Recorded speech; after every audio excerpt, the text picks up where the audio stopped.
Vediamo questa bella stella luminosa dove ci porterà questa sera.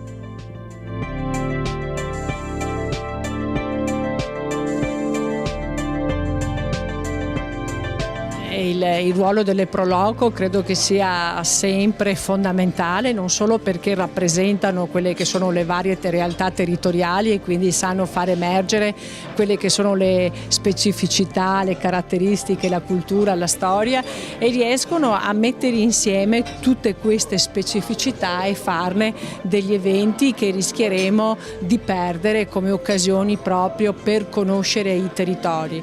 Un altro elemento fondamentale delle Pro Loco è la capacità di fare sinergia, di fare squadra e di lavorare anche fra le varie realtà, quindi ci sono diverse Pro Loco ma alla fine c'è un'unica grande Pro Loco come risorsa di un territorio, e quindi credo che siano un patrimonio assolutamente importante da mantenere, e come provincia di Venezia noi cerchiamo di rispondere alle varie richieste che ci vengono, perché credo che in un territorio come questo fatto di ricchezze straordinarie sia fondamentale mantenere in vita queste opportunità che loro ci danno, quindi la disponibilità rimane totale per progetti, per sinergia, perché in una realtà tra l'altro che vive di turismo ma vive anche di opportunità nel far conoscere quello che è l'entroterra, perché solitamente la provincia di Venezia, che primeggia nello scenario italiano come la prima provincia per presenze turistiche, avere queste occasioni che favoriscono la conoscenza di un entroterra che fino ad oggi è stato messo forse in secondo piano rispetto al ruolo di Venezia o delle località balneari, io credo che molto di questo lo si debba anche all'attività delle Pro Loco. L'attività che abbiamo svolto quest'anno in tutte le nostre realtà, 41 Pro Loco della provincia di Venezia, tutte molto impegnate, con prodotti anche di grande qualità, tutti tesi alla promozione del territorio dal punto di vista enogastronomico, perché ci troviamo in un terreno molto fertile in questo senso, ma non solo, anche culturale, ambientale, territoriale,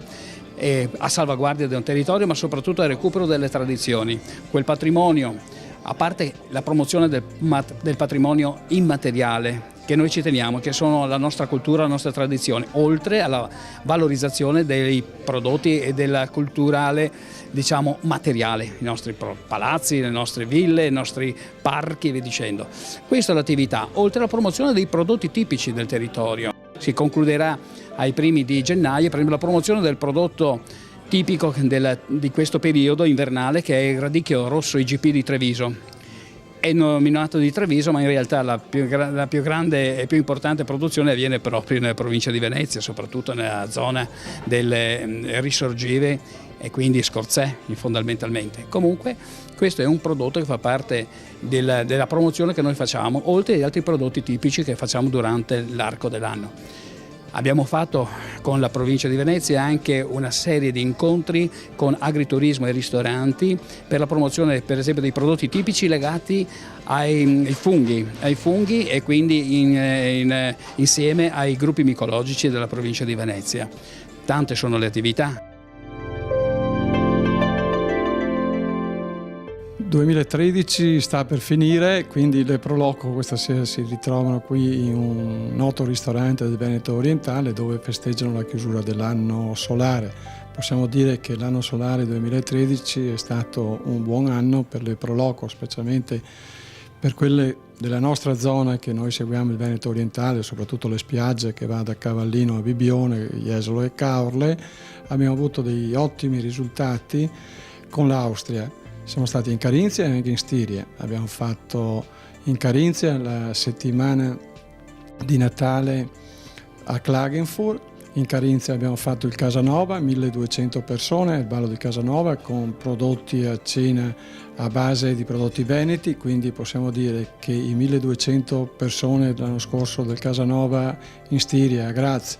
e altre 700-800 persone a Klagenfurt hanno fatto sì che il nostro territorio venga conosciuto. E lo andiamo su quest'anno a conoscere il presidente della Carinzia, il nuovo presidente della Carinzia, non solo con i nostri politici, con la presidente Zaccariotto, con l'assessore Stivalli, il sindaco di Jesolo Zoggia, ma andiamo anche con la scuola alberghiera Barberigo di Venezia, per far sì che questi ragazzi possono esprimersi con le proprie mani in un noto ristorante di Klagenfurt. Allo stesso motivo, allo stesso metodo lo useremo con gli scolari, con gli studenti di una scuola alberghiera carinziana, e li porteremo al Barbarigo a Venezia, dove c'è la possibilità di ospitare 8 o 12 ragazzi per dei stage. Questo sarà il nostro polmone per il prossimo anno, perché nelle nostre spiagge abbiamo bisogno di ragazzi che conoscono il tedesco. Il tedesco purtroppo nelle scuole italiane, specialmente quelle alberghiere, si insegna molto poco, solo l'inglese e l'italiano, quindi vorremmo impostare che anche le scuole alberghiere italiane, assieme con quelle austriache, ci dessero una mano e soprattutto si aiutassero tra di loro. Anche quest'anno ripeteremo il 1° di marzo il ballo del Casanova a Graz. Anche quest'anno penso che ci saranno 1200-1300 figuranti. Le maschere sono esclusivamente veneziane, perché noi in quell'occasione avremo dei costruttori di maschere, per esempio la maschera di Venezia. Abbiamo anche altre 2 aziendine che producono in proprio le maschere, che verranno assieme a noi a vendere i propri prodotti, non tralasciando i nostri vini e i nostri prodotti, formaggi, salumi e quello che serve. Le spiagge lo stesso faranno la propria pubblicità all'interno delle sale, dove le sale, come tutti gli anni, una si chiamerà Jesolo, una Caorle, una Bibione e una Venezia. Ci saranno anche le note barche veneziane in mostra, e quindi ci auguriamo che il turismo ne prenda atto. Anche quest'anno abbiamo ottenuto, noi diciamo che abbiamo ottenuto, naturalmente dandoci molto da fare, cercando di portare la gente al ristorante e non aspettare che vengano, perché la gente ha bisogno sempre di un invito, di uno spunto. Quindi le nostre serate a tema sono sempre state molto ben frequentate, ne abbiamo create anche qualcuna in più. E tanto per dirne una, l'ultima che abbiamo fatto martedì scorso, prendendo spunto dalla nostra macchina del caffè che compiva 50 anni, una Faema E61, abbiamo festeggiato dicendo mangiamoci un caffè.